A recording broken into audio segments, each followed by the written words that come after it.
Good evening, and thank you for listening to my presentation on orcas in captivity. Throughout this presentation, I will be discussing the effects of captivity on these animals as well as why this continues to happen. The solution to this problem will also be presented as well as the documentary that started everything. Now let's begin. Captive versus wild. Let's start with the facts. As you can see in this photo, the orca on the left has been in captivity for most of its life, and the orca on the right is an orca that has been in the wild.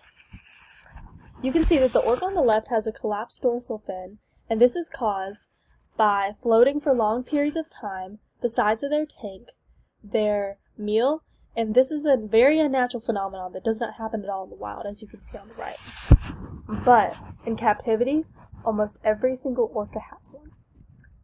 Now let's take a look at these next few pictures.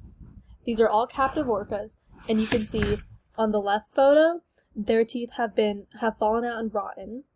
The photo on the bottom, you can see that their teeth have been drilled out, and you can see on their chin that there's a scab there from them repeatedly hitting the wall. Now, orcas in captivity tend to self-harm because they're very depressed in captivity and they just mutilate themselves. And you can see on the orca on the top right has scratches on their back, or in the more technical term, rakes. Now this can be caused by other orcas, and orcas tend to compete against each other, especially orcas from different pods. And it can also be from their habitat if it's not kept well, especially in places, actually unlike SeaWorld where they have a larger budget, places in other countries. These pictures alone show the effects of captivity and why this is clearly unnatural for the orcas. Now my main point, Tilikum and Blackfish. Now let's talk about the documentary that started everything. Blackfish was a 2013 CNN documentary about the horrors of SeaWorld and the specific orca Tilikum. Tilikum is the orca on the left, and you can see he's very large. Tilly is the biggest orca they've seen in captivity, weighing at about 12,500 pounds.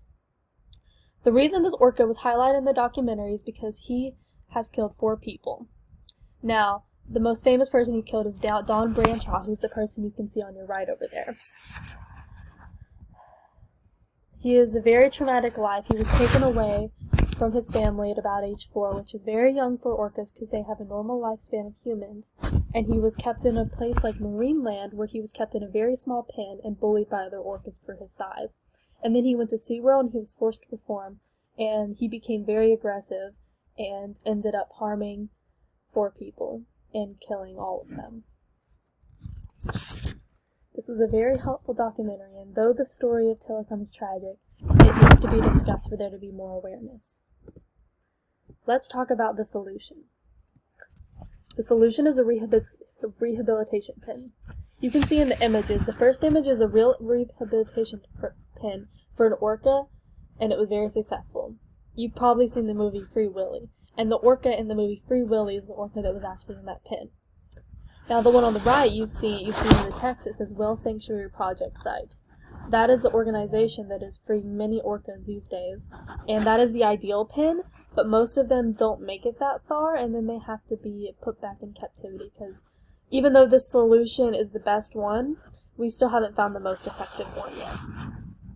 Now, the one on the left is the real rehabilitation pin. It is much deeper and wider than than their tank in captivity, but it's not that much bigger. But using this habitat, they get used to the ocean water, the current, and after a couple months they can start eating fish on their own instead of being hand-fed fish. The solution is very effective but expensive, so there have not been many orcas to go through this process, but the more awareness we bring to it, the more orcas we can save. But if the orca does make it past the first pin, then the one on the right, they can go to that one, and then eventually if they get out of that one, they can be put back in the wild. The most successful case of an orca is Kiko.